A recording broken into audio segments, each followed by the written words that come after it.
Hi friends, welcome to my YouTube channel power of motivation. Power of motivation में आप सबका तहे दिल से स्वागत करता हूं। दोस्तों, आज के इस वीडियो के अंदर हम बात करेंगे टेलीकॉम सेक्टर की थर्ड लार्जेस्ट कंपनी के बारे में। जी हां, तीसरी सबसे बड़ी कंपनी टेलीकॉम सेक्टर के अंदर, जिसका नाम है वोडाफोन आइडिया। जी हां, मर्जर के बाद दोस्तों बहुत जबरदस्त कंपनी बन के उभरी थी सामने वोडाफोन आइडिया। पर ये कंपनी धीरे धीरे नीचे की ओर जाती रही क्योंकि इसके कस्टमर्स कम होने लगे और वो जियो एयरटेल के साथ जुड़ गए। क्यों, क्या रीजन था कि कस्टमर टूटते गए? दोस्तों, कस्टमर टूटने का रीजन कंपनी की ग्रोथ के अंदर था दोस्तों। जी हां, कंपनी 4G के अंदर ही सिमटी रही। 5G को अब कंपनी धीरे धीरे इंप्लीमेंट कर रही है कई बड़े शहरों के अंदर दोस्तों। इसी वजह से कंपनी पिछड़ गई।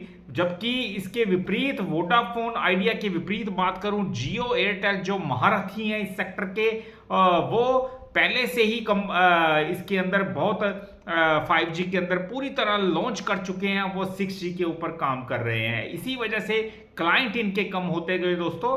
पर कंपनी के अंदर अच्छी बुरी खबरों की भरमार रहती है। ज्यादातर अब अच्छी खबरें आनी शुरू हो चुकी हैं, जिस वजह से इसका स्टॉक प्राइस थोड़ा उबरता हुआ मैंने देखा है फ्रेंड्स। अब वोडाफोन आइडिया के अंदर जिस खबर का इंतजार था, उस खबर को मैं आपको बताने जा रहा हूं फ्रेंड्स। तो फ्रेंड्स, गुड न्यूज है कि company Vodafone idea global index, जो ग्लोबल इंडेक्स होता है MSCI, ने अपनी ग्लोबल स्टैंडर्ड इंडेक्स में वोडाफोन आइडिया के वेटेज में बढ़ोतरी की घोषणा की है। ये बहुत जान फूंकने वाली खबर है दोस्तों। एक कंसोलिडेशन फेस में गिरावट में चलते हुए स्टॉक के अंदर, यानी ग्लोबल इंडेक्स MSCI ने अपने ग्लोबल स्टैंडर्ड इंडेक्स में वोडाफोन आइडिया के वेटेज में बढ़ोतरी की घोषणा की है। इससे कंपनी में FII यानी विदेशी निवेश आने की पूरी उम्मीद है कि तेजी से इसके अंदर विदेशी निवेश आएगा।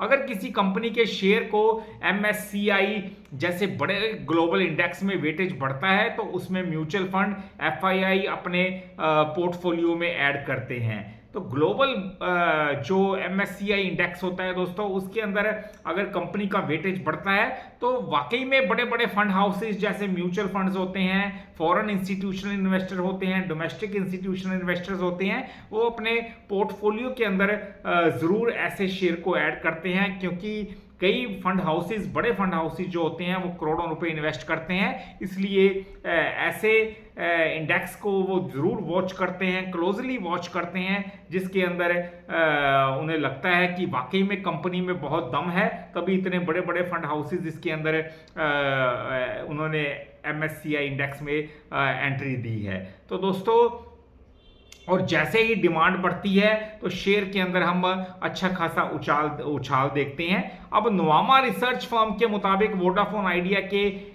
MSCI रीबैलेंसिंग के बाद करीब $16 मिलियन, लगभग 130 करोड़ का FII निवेश आएगा। देखिए, MSCI इंडेक्स की जब रीबैलेंसिंग होगी, उसके बाद कंपनी जब MSCI इंडेक्स के अंदर एंट्री कर जाएगी तो $16 मिलियन यानी लगभग 130 करोड़ रुपए की मोटी amount according to Nuvama research firm के अनुसार कंपनी में आ सकता है। फॉरेन इन्वेस्टमेंट आ सकती है। बहुत अच्छी बात है फ्रेंड्स। अब यह बदलाव कब होगा ये भी बता दूं, 30 मई 2025 यानी इस महीने की 30 मई को ये ट्रेडिंग जब क्लोज होगी, 30 मई की क्लोजिंग डे के बाद ये रीबैलेंसिंग ऑटोमेटिक हो जाएगी। तो दोस्तों, अब बहुत अच्छी गुड न्यूज़ मैं कह सकता हूं वोडा आइडिया के लिए, क्योंकि अब एक अच्छी खबर इसके स्टॉक प्राइस पे अच्छा प्रभाव डाल सकती है। और अच्छी खबर क्या, ये तो बहुत बड़ी गुड न्यूज़ है वोडाफोन आइडिया के लिए, क्योंकि कंपनी जिस प्रकार आगे बढ़ने की कोशिश कर रही है, पर कंपनी के अंदर जब कोई नेगेटिव न्यूज़ आती है तो फिर से उसका स्टॉक प्राइस डाउन हो जाता है। अगर अच्छी खबर आती है तो स्टॉक प्राइस बढ़ता है। अब ये अच्छी नहीं, बहुत अच्छी खबर है जो इसको MSCI इंडेक्स के अंदर एंट्री मिल जाएगी, क्योंकि पूरी उम्मीद है कि इसके अंदर बहुत बड़ा इनफ्लो आता हुआ हम देख सकते हैं इन फ्यूचर। तो ये रीबैलेंसिंग दोस्तों 30 मई को हो जाएगी जब मार्केट क्लोज होगी। तो क्लोजिंग के बाद ये रीबैलेंसिंग हो जाएगी, तो अच्छी बात है। अब मेरे हिसाब से लॉन्ग टर्म के विजन के साथ मैं हमेशा आपको कहता आया हूं कि ऐसे स्टॉक्स जिनके फंडामेंटल अभी खराब चल रहे हैं, तभी तो ये एक पैनी स्टॉक या स्मॉल कैप कह लीजिए बन के बैठा हुआ है। अगर सब कुछ इसके अंदर ठीक हो जाता दोस्तों, तो ये यहां ना होता, बहुत ऊपर होता, 100-200 पे भी हो सकता था।